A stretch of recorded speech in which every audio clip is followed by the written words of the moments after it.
الحمد لله نحمده ونستعينه ونستغفره ونؤمن به ونتوكل عليه ونعوذ بالله من شرور أنفسنا ومن سيئات أعمالنا ونعوذ بالله من شرور أنفسنا ومن سيئات أعمالنا ونعوذ بالله من شرور أنفسنا ومن سيئات أعمالنا من يهده الله فلا مضل له ومن يضلله فلا هادي له ونشهد أن لا إله إلا الله وحده لا شريك له ونشهد أن سيدنا ومولانا محمدا عبده ورسوله صلى الله تعالى عليه وعلى آله وأصحابه وبارك وسلم تسليما كثيرا كثيرا أما بعد فأعوذ بالله من الشيطان الرجيم بسم الله الرحمن الرحيم لتسألن يومئذ عن النعيم وقال تعالى لئن شكرتم لأزيدنكم وَلَئِن كَفَرْتُمْ إِنَّ عَذَابِي لَشَدِيدٌ۔ عزیز طلباء،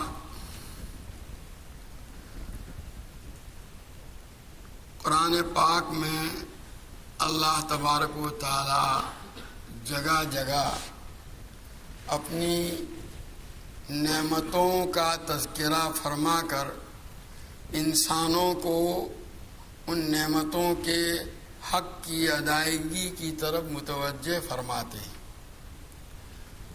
اور خود نبی کریم صلی اللہ تعالی علیہ وسلم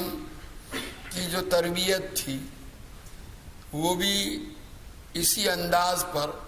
کہ آپ صلی اللہ تعالی علیہ وسلم حضرات صحابہ کو اور ان کے واسطے سے قیامت تک آنے والی پوری امت کو اللہ تبارک و تعالیٰ کی نعمتوں کی طرف متوجہ فرما کر ان سے صحیح معنی میں فائدہ اٹھانا اور اس کے حق کو ادا کرنے کی طرف متوجہ فرماتے رہے۔ کہیں آپ کا ارشاد نعمتان مغبون فیہما کثیر من الناس، کہیں حضور صلی اللہ علیہ وسلم فرماتے ہیں اغتنم خمسن قبل خمسن، گویا آپ صلی اللہ علیہ وسلم متوجہ فرما رہے ہیں کہ اللہ تبارک و تعالیٰ کی یہ نعمتیں ایسی ہیں جو ہمیشہ باقی رہنے والی نہیں۔ دنیا میں جو بھی آیا، چاہے وہ جاندار ہو یا بے جان ہو، ہر ایک کے لیے ایک وقت مقرر ہے۔ اللہ تبارک و تعالیٰ کی یہ نعمتیں جو آپ کو دی گئی ہیں ان کا بھی ایک وقت ہے۔ اس محدود وقت کے اندر آپ اگر اللہ تبارک و تعالیٰ کی اس نعمت سے فائدہ اٹھا لیں اور اس کا حق ادا کرنے کی اور اس کی شکر گزاری کی کا آپ اہتمام کر لیں تو وہ آپ کے لیے بڑی سعادت اور خوشبختی کی بات ہوگی۔ قرآن میں بھی اللہ تبارک و تعالیٰ اسی کو فرماتے ہیں لَتُسْأَلُنَّ يَوْمَئِذٍ عَنِ النَّعِيمِ، اور باری تعالیٰ فرماتے ہیں لَئِن شَكَرْتُمْ لَأَزِيدَنَّكُمْ وَلَئِن كَفَرْتُمْ إِنَّ عَذَابِي لَشَدِيدٌ، کہ اگر تم اللہ تعالیٰ کی نعمتوں کا شکر ادا کرو تو باری تعالیٰ فرماتے ہیں کہ میں اس میں اضافہ کروں گا، بڑھاؤں گا، اور اگر اس کی ناشکری کی تو میری گرفت بڑی سخت ہے۔ شکر کس کو کہتے ہیں؟ شکر ہوتا ہے ایک تو زبانی، کہ آدمی کسی نعمت کے اوپر اپنی زبان سے اللہ تعالیٰ کے شکر کا اظہار کرے کہ اللہ تیرا شکر ہے، تیرا احسان ہے کہ تو نے یہ نعمت ہمیں عطا فرمائی۔ بار بار اپنی زبان سے اللہ کی حمد و ثنا بیان کرنے کے ساتھ ساتھ اس کا شکر ادا کرے۔ اور ایک ہے شکر حقیقی۔ شکر حقیقی کا مطلب یہ ہے کہ اللہ تبارک و تعالیٰ نے وہ نعمت جس مقصد کے لیے عطا فرمائی ہے اس نعمت کو اس کے اندر استعمال کیا جائے اور اس مقصد کو اس نعمت کے ذریعے سے حاصل کیا جائے۔ ایک مثال دے کر میں عام طور پر اس کو سمجھایا کرتا ہوں کہ بھئی دیکھیے، اگر آپ حج یا عمرے کے لیے گئے اور وہاں سے واپسی میں جہاں آپ نے اپنے گھر والوں، اپنے دوستوں اور اپنے شناساؤں کے لیے کچھ ہدایہ اور تحائف خریدنے کا اہتمام کیا، وہاں یہ بھی سوچا کہ میں جس مسجد میں نماز پڑھتا ہوں، جس امام کے پیچھے 5 وقت کی نماز ادا کرتا ہوں، ان کے لیے بھی کوئی معقول، مناسب، عمدہ قسم کا ہدیہ لے جاؤں۔ چنانچہ آپ نے ایک اعلیٰ قسم کا عربی رومال اس لیے خریدا کہ امام صاحب اس رومال کو اپنے سر پر ڈالیں گے جمعہ کا خطبہ دیتے وقت یا امامے کے طور پر استعمال کریں گے۔ اب جب آپ واپس آئے، سب لوگ ملاقات کے لیے آئے، وہ بھی آئے اور آپ نے ان کی خدمت میں ہدیہ پیش کیا۔ انہوں نے زبانی طور پر دیر تک آپ کا شکریہ ادا کیا، اللہ تعالیٰ آپ کا حج یا عمرہ قبول فرمائے، نفقات کا نعم البدل عطا فرمائے اور بہت کچھ۔ لیکن اب یہ دیکھیے، زبانی شکر ادا کیا گیا، آپ اس کو کافی نہیں سمجھتے۔ آپ کے دل میں ایک تمنا یہ ہے کہ آپ جس مقصد کے لیے اس رومال کو لائے ہیں اور ان کی خدمت میں پیش کیا اس میں استعمال ہو۔ چنانچہ اب کی جمعہ کو آپ اپنے معمول کے خلاف جلدی ہی پہنچ گئے نماز ادا کرنے کے لیے اور ممبر کے قریب بیٹھ گئے، اس تمنا اور امید میں کہ امام صاحب جب آئیں گے نماز پڑھانے کے لیے، خطبہ دینے کے لیے، تو ہمارے والا رومال سر پر ڈال رکھا ہوگا یا امام کے طور پر استعمال کیا ہوا ہوگا۔ لیکن جب وہ آئے دیکھا تو نہ تو امام کے طور پر بندھا ہوا تھا، نہ سر پر پڑا ہوا تھا۔ آپ نے سوچا ٹھیک ہے، اب کہ نہیں صحیح، آئندہ جمعہ کو، دوسرے جمعہ کو بھی اسی طرح ہوا، تیسرے جمعہ کو بھی، یہاں تک کہ آپ مایوس ہو گئے۔ پھر اتفاق کی بات، کسی ضرورت سے آپ کو ان کی ملاقات کے لیے ان کے گھر جانا ہوا تو آپ نے وہاں دیکھا، دروازے میں داخل ہوئے، وہیں دروازے کے اندر ہی وہ بچھا ہوا ہے جہاں پاؤں پڑتے ہیں۔ اب آپ اندازہ لگائیں کہ یہ منظر دیکھ کر آپ کے دل پر کیا گزرے گی کہ بھئی دیکھیے، یہاں انہوں نے اس آپ کے ہدیے کا زبانی شکر ادا کرنے میں کوئی کمی نہیں کی تھی، 5 منٹ تک برابر آپ کا دعائیں دیتے رہے، شکریہ ادا کرتے رہے، لیکن آپ جو جس مقصد کے لیے اس رومال کو لائے تھے، آپ نے اس زبانی شکریہ کو کافی نہیں سمجھا، بلکہ آپ یہ سمجھ رہے ہیں کہ بھی وہاں استعمال ہو تو گویا میرا مقصد حاصل ہوگا۔ تو میں عرض کر رہا تھا کہ اللہ تعالیٰ کی طرف سے جو نعمتیں دی جاتی ہیں، ان نعمتوں کی نسبت سے اللہ تعالیٰ کی طرف سے بندوں کے اوپر کچھ اس نعمت کی مناسبت سے ذمہ داریاں عائد کی جاتی ہیں۔ بندوں کے لیے ضروری ہے کہ اللہ تعالیٰ کی ان نعمتوں کی نسبت سے ان پر جو ذمہ داری عائد کی گئی ہے اس کو ادا کرنے کا اہتمام کریں۔ شیطان جو اپنا حملہ کرتا ہے انسانوں کے اوپر اور ان کو گمراہ کرنے کی کوشش کرتا ہے، وہ اسی راہ سے، قرآن میں اللہ تبارک تعالیٰ نے شیطان کا مقولہ ذکر کیا ہے، لَآتِيَنَّهُم مِّن بَيْنِ أَيْدِيهِمْ وَمِنْ خَلْفِهِمْ وَعَنْ أَيْمَانِهِمْ وَعَنْ شَمَائِلِهِمْ فَلَا تَجِدُ أَكْثَرَهُمْ شَاكِرِينَ۔ شیطان نے اللہ تعالیٰ کے حضور بڑے دھڑلے سے بڑی اس کے ساتھ کہا تھا کہ اللہ میں تیرے ان بندوں کو گمراہ کرنے کے لیے ان کے پر حملہ کروں گا، ان کے پاس آؤں گا، آگے سے، پیچھے سے، دائیں سے، بائیں سے۔ اس کا نتیجہ کیا ہوگا کہ تو اپنے ان بندوں میں سے بیشتر اور اکثروں کو شکر گزار نہیں پائے گا، یعنی تو نے جو نعمتیں ان کو دی ہیں ان نعمتوں کا وہ حق ادا نہیں کریں گے۔ اور واقعہ یہی ہے، یہ جو دنیا میں جو کچھ بھی ہو رہا ہے، اللہ تعالیٰ کی ان بے شمار نعمتوں کی نسبت سے، ان نعمتوں کی وجہ سے جو ذمہ داریاں ان جن کو نعمتیں دی گئی ہیں ان پر لازم ہوئی ہے، ان کو ادا کرنے کا اہتمام نہیں پایا جاتا۔ یہی وہ جو ہے خاص چیز ہے جس کی طرف نبی کریم صلی اللہ تعالیٰ علیہ وسلم نے متوجہ فرمایا۔ قرآن میں بھی باری تعالیٰ فرماتے لَتُسْأَلُنَّ يَوْمَئِذٍ عَنِ النَّعِيمِ، کہ نعمتوں کے متعلق سوال ہوگا، یعنی ان نعمتوں کا حق آپ نے ادا کیا، ان کی شکر گزاری کی، ان نعمتوں کی وجہ سے آپ پر جو جو ذمہ داریاں عائد ہوتی ہیں ان ذمہ داریوں کو آپ نے پورا کیا، یہ اللہ تعالیٰ کے یہاں سوال ہوگا اور اس کا ہر ایک کو جواب دینا ہے۔ بعض روایتوں میں آتا ہے کہ قیامت کے روز بندہ جب حساب کتاب کے لیے پیش ہوگا تو 3 دفتر ہوں گے۔ ایک دفتر میں تو اللہ تعالیٰ کی نعمتوں کا تذکرہ ہوگا، دوسرے دفتر میں اس بندے کی ان تمام طاعتوں کا جو اس نے زندگی بھر کی ہیں ان کا تذکرہ ہوگا، اور تیسرے میں جو ہے اس کے گناہوں کا تذکرہ ہوگا۔ اللہ تبارک تعالیٰ اپنی ان نعمتوں میں سے کم درجے کی نعمت ہے اس کو فرمائیں گے کہ تو اس کی طاعتوں میں سے اپنا حق وصول کر لے۔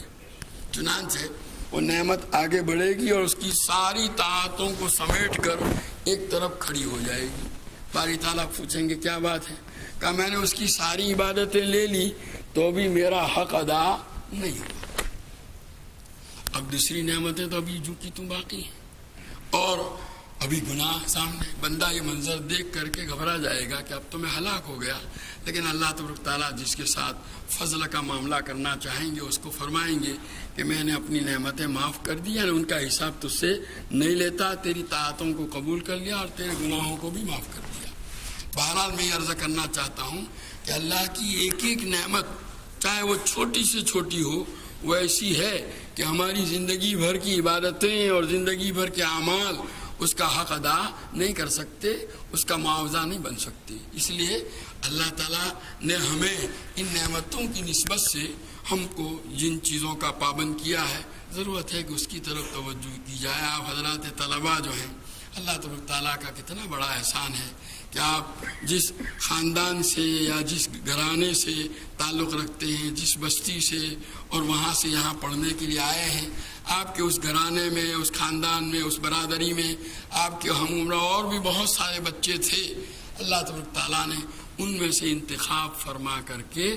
آپ کو یہاں پر پہنچایا اپنے دین کا علم حاصل کرنے کے لیے، اور پھر یہاں پر اللہ تبارک تعالیٰ کی طرف سے دور حاضر کے اعتبار سے علم حاصل کرنے کے لیے جس نوع کے اسباب و وسائل ہو سکتے ہیں وہ سارے اللہ تعالیٰ کی طرف سے اعلیٰ درجے کے آپ کے واسطے مہیا کر دیے گئے۔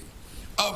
آپ کی ذمہ داری یہ ہے کہ یہاں رہ کر کے آپ اپنے ان صلاحیتوں کو جو اللہ تعالیٰ نے آپ کو عطا فرمائی، آپ کو کچھ باطنی صلاحیتیں، قوا عطا فرمائے ہیں، دل و دماغ عطا فرمایا، آنکھیں دی، کان دیے، زبان دی، سمجھنے کی صلاحیت عطا فرمائی، اور پھر خارجی جو نعمتیں اللہ تعالیٰ نے عطا فرمائی اور یہ اسباب و وسائل جو علم حاصل کرنے کے لیے اللہ تبارک تعالیٰ نے آپ کے لیے مہیا کیے، ان ساری چیزوں سے فائدہ اٹھا کر کے آپ اپنے اوقات کو پورے طور پر علم کو حاصل کرنے میں مشغول کریں۔ اب وہ کس طرح اس کو استعمال کیا جائے گا تو یہ کوئی نیا راستہ نہیں ہے جس پر ہم اور آپ چل رہے ہیں۔ حصول علم کی راہ تو سال ہر سال سے جو ہے وہ اللہ تعالیٰ نے جاری فرمائی ہے۔ نبی کریم صلی اللہ علیہ وسلم کے زمانے سے حضرات صحابہ کے دور سے لے کر اب تک ہمارے اسلاف جو ہے علم حاصل کرتے چلے آ رہے ہیں، اور علم حاصل کرنے کے لیے کس نوع کے آداب، کس نوع کی محنتیں، کس نوع کے حقوق کی رعایت ہونی چاہیے، مستقل ایک فن ہے۔ یہاں اب مختلف فنون پر ہمارے بزرگوں نے، اسلاف نے کتابیں لکھی، تو یہ جو تعلیم المتعلم جو ہے یہ بھی ایک فن ہے جس پر مستقل کتابیں لکھی گئی، کہ جس میں یہ بتایا گیا ہے کہ طالب علم کو علم حاصل کرنے کے لیے کن آداب کی رعایت کرنی چاہیے، کس طرح رہنا چاہیے، کس طرح اس کو جو ہے اپنے اوقات کو استعمال کرنا چاہیے، اس کا سارا طریقہ بتا دیا گیا ہے، اس میں آداب سارے بتا دیے گئے۔ قدیم زمانے سے اس موضوع پر ہمارے اکابر مختلف زبانوں میں کتابیں لکھتے چلے آ رہے ہیں۔ ہمیں دور آخر میں ہمارے اکابر نے اردو زبان میں بھی اس موضوع پر بہت کچھ لکھا ہے، اور آپ جب مدرسے میں آتے ہیں تو ارباب مدرسہ کی طرف سے سال کے شروع میں بھی اور درمیان میں بھی موقع بموقع ان کی طرف سے بھی اور آنے والے مہمانوں کے ذریعے سے آپ کو بتایا جاتا ہے کہ بھئی آپ کو علم حاصل کرنے کے لیے کس قسم کی محنت کرنی چاہیے، کون سا طریقہ اختیار کرنا چاہیے۔ تو بہرحال میں عرض کر رہا تھا کہ اللہ تبارک تعالیٰ نے آپ کو یہ جو ایک خاص نعمت عطا فرمائی ہے، یہ اللہ تعالیٰ کا بہت بڑا احسان ہے۔ اسی کو توفیق سے آپ تعبیر کر سکتے ہیں۔ توفیق کا مطلب کیا کہ کسی کار خیر کو انجام دینے کے لیے جو اسباب و وسائل ہونے چاہیے اللہ تعالیٰ کی طرف سے وہ اسباب و وسائل اس آدمی کے لیے مہیا کر دیے جائیں۔ وہ علم حاصل کرنے کے لیے دور حاضر کے اعتبار سے جس نوع کے اسباب و وسائل ہو سکتے ہیں اللہ تعالیٰ کی طرف سے آپ کے لیے وہ سارے مہیا کر دیے گئے۔ وہ آپ کو توفیق دے۔ اب آپ کا کام ہے کہ آپ ان وسائل کو صحیح طریقے سے استعمال کر کے اور خوب اس میں مشغول ہو کر اپنے اوقات کو صحیح طریقے سے لگا کر کے جو ہے علم حاصل کریں اور اپنے آپ کو دوسری چیزوں سے دور رکھیں۔ ہمارے زمانے میں جہاں یہ ساری سہولتیں پیدا ہو گئیں وہاں ایک بہت بڑا جو ہے المیہ اور ان کا ایک بہت بڑی آزمائش ابتلا یہ بھی ہے کہ خارجی اعتبار سے ایسے چیزیں پیدا ہو چکی ہیں جو طلباء کی توجہ کو علم کی حاصل کرنے کی طرف سے ہٹاتی ہیں۔ موبائل ہے، انٹرنیٹ ہے، پتہ نہیں کیا کیا ہے، اور اس میں لگ کر کے طلباء کی صلاحیتیں ضائع ہوتی ہیں، اوقات برباد ہوتے ہیں۔ آپ اپنے مقصد کے اندر لگے رہیں، دنیا کا ہو یا دین کا کوئی بھی کام، اس میں آپ جب تک کہ پورے طور پر توجہ اور لگن کے ساتھ اور محنت کے ساتھ اس میں نہیں لگیں گے وہاں تک کامیابی حاصل کر سکتے نہیں ہیں۔ اس لیے ضرورت ہے کہ اس کی طرف آپ توجہ کریں، اور اللہ تعالیٰ نے آپ کو جو یہ موقع عطا فرمایا ہے اللہ کے دیے گئے اس موقع سے آپ پورے طور پر فائدہ اٹھائیں۔ اور اس سلسلے میں آپ کو حضرات منتظمین کی طرف سے حضرت محترم صاحب بانی مولانا سلیم صاحب دامت برکاتہم کی طرف سے دوسرے اساتذہ کی طرف سے موقع بموقع جو ہدایتیں دی جاتی ہیں ان ہدایتوں کو توجہ سے سنیں، ان پر عمل کا اہتمام کریں، یہی وہ آپ کے لیے کامیابی کی ضمانت ہے۔ تو بہرحال یہ اللہ تعالیٰ کے دیے ہوئے اس موقع کو کام میں لا کر کے آپ حصول علم میں مشغول رہیں، اور اپنی سوچ کو، آج کل سوچ بہت بگڑ چکی ہے، تو عام طور پر طلباء مدارس میں رہتے ہیں لیکن ان کا ذہن دوسری چیزوں میں لگا ہوا ہے۔ جب تک کہ آدمی کی سوچ صحیح نہ ہو وہاں تک وہ صحیح راہ پر قائم رہ سکتا نہیں۔ یہ سوچ ہی ہے جو آدمی کو برے راہ پر لگاتی ہے۔ اس لیے اپنی سوچ کو یہ ہم اپنے بزرگوں کی ماتحتی میں رہ کر کے اپنے اسلاف کے انداز پر گویا قائم کرنے کی کوشش کریں، اسلاف کی زندگیوں کا مطالعہ کریں، انہوں نے اس علم حاصل کرنے کے راہ میں کیسی کیسی مشقتیں اٹھائی ان کو ذرا پڑھیں، معلوم کریں، اور پھر اس کو سامنے رکھ کر کے ہم جتنا بھی اس کے لیے اپنے آپ کو لگا سکتے ہیں اس میں اپنی طرف سے کوتاہی نہ کریں۔ بہرحال اللہ تعالیٰ نے آپ کو یہ بڑا زرین موقع عطا فرمایا ہے، قیمتی موقع عطا فرمایا ہے۔ اللہ کے دیے گئے اس موقع سے بھرپور فائدہ اٹھانے کی ضرورت ہے، اور اسی سلسلے میں جن آداب کی طرف آپ کو متوجہ کیا جاتا ہے کہ اپنے اوقات کو صحیح استعمال کریں، درس کے اوقات کا اہتمام کریں، مطالعے کا اہتمام کریں، تکرار کا اہتمام کریں، یہ تین چیزیں تو بہرحال حصول علم کے لیے رکن کی حیثیت رکھتی ہیں۔ ان کے علاوہ جو ہے وہ اپنے اساتذہ کا ادب و احترام، درسگاہ کا، اپنے ساتھیوں کے ساتھ حسن اخلاق سے پیش آنا، اپنے آپ کو جو ہے برائیوں سے، گناہ کے کاموں سے بچانا، اور اعمال میں نمازوں کا باجماعت اہتمام، اسی طریقے سے تلاوت کا، ذکر کا، دعاؤں کا اہتمام، یہ بھی گویا بہت ضروری ہے۔ تو بہرحال یہ اپنے 24 گھنٹوں کا ایک نظام آپ کے لیے جو بنایا گیا ہے آپ کے مربیوں کی طرف سے، اس کو پوری قوت کے ساتھ اور پوری گویا تندہی کے ساتھ، پوری لگن کے ساتھ عملی جامہ پہنائیں گے تو انشاءاللہ اللہ تعالیٰ آپ کو علم سے نوازیں گے۔ قدرت کا یہ قانون ہے کہ اس اللہ کی طرف سے جو اسباب و وسائل جو کسی چیز کے لیے اسباب مقرر کیے گئے، ان اسباب کو جب کوئی آدمی اختیار کرتا ہے تو پھر اللہ تعالیٰ کی طرف سے اس کو نتیجے میں بھی کامیابی دی جاتی ہے۔ والذین جاہدوا فینا لنہدینہم سبلنا۔ بہرحال مجاہدہ کے اوپر اور کوشش کے اوپر اللہ تبارک تعالیٰ کی طرف سے کامیابی کا وعدہ ہے۔ تو آپ بھی اس کام میں لگے رہیں اور اللہ کی طرف سے دیے گئے اس موقع سے فائدہ اٹھائیں اور اللہ کی نعمتوں کی قدر کریں، تو انشاءاللہ آئندہ اللہ تعالیٰ آپ کو بھی اپنے دین اور علم دین کی اشاعت و حفاظت کی خدمت کے لیے جو ہے قبول فرمائیں گے، اور یہ کام آپ سے بھی لیا جائے گا۔ اللہ تعالیٰ اس کی توفیق عطا فرمائے۔ دعا کریں۔ سبحانک اللہم و بحمدک و تبارک اسمک و تعالی جدک و لا الہ غیرک،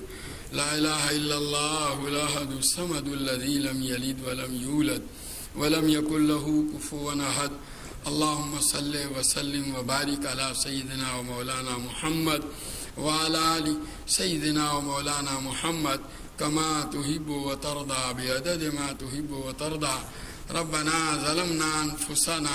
وإن لم تغفر لنا وترحمنا لنكونن من الخاسرين. ربنا آتنا في الدنيا حسنة وفي الآخرة حسنة وقنا عذاب النار. اللهم وفقنا لما تحب وترضى من القول والعمل والفعل والنية والهدي. اللهم اجعلنا هادين مهتدين غير ضالين ولا مضلين سلما لأوليائك وحربا لأعدائك. نحب بحبك من أحبك ونعادي بعداوتك من خالفك من خلقی. اے اللہ تو نے محض اپنے فضل سے ان طلباء کے لیے اسباب حصول علم کے اسباب کو مہیا فرمایا ہے. اے اللہ مزید فضل اور کرم کرتے ہوئے ان کو توفیق عطا فرما کہ وہ تیری دی ہوئی نعمتوں اور صلاحیتوں کو حصول علم کے اندر 100% استعمال کریں، اور اللہ اپنے مقصد میں وہ کامیابی حاصل کریں. اس راہ میں رکاوٹ بننے والی ہر چیز سے اللہ ان کی پوری حفاظت فرما. ان سے ان کے اساتذہ، والدین اور مربیوں نے اے اللہ جو نیک توقعات قائم کی ہیں، اے اللہ ان کو پورے طور پر بھرپور طریقے سے اے اللہ پورا فرما دے. اے اللہ اس جامعہ کو ہر نوع کی ترقیات سے مالا مال فرما. اس کے علمی، اخلاقی، انتظامی، تعلیمی، تربیتی، اصلاحی معیار کو بلند سے بلندتر فرما. اے اللہ عقائد حق، علوم نافعہ، اعمال صالحہ کی ترویج و اشاعت کے لیے اس کو بے انتہا قبول فرما. ہر قسم کے شرور، فتن، آفات، بلیات، مکارہ سے اس کی پوری حفاظت فرما. اس جامعہ کی تمام ضرورتوں کی اللہ تو اپنے خزانہ غیب سے کفالت فرما. اللہ ان کے قائم کرنے والوں، چلانے والوں، پڑھانے والوں، پڑھنے والوں اور تعاون کرنے والوں، تعلق محبت رکھنے والوں، اللہ سب کو بے انتہا قبول فرما لے.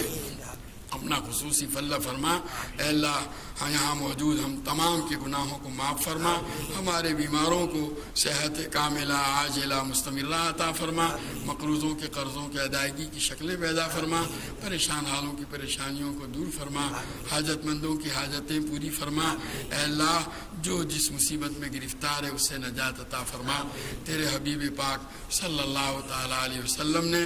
جتنی خیر اور بلائی تجھ سے مانگی ہمیں اور پوری امت کو عطا فرما. جن شرور و برائیوں سے پناہ چاہی اس سے ہماری اور پوری امت کی حفاظت فرما. اے اللہ یہاں موجود تیرے تمام بندوں کی جائز اور نیک مرادیں پوری فرما. ربنا تقبل منا انک انت السمیع العلیم وتب علینا انک انت التواب الرحیم. صلی اللہ تعالی علی خیر خلقہ سیدنا و مولانا محمد و آلہ و اصحابہ اجمعین برحمتک یا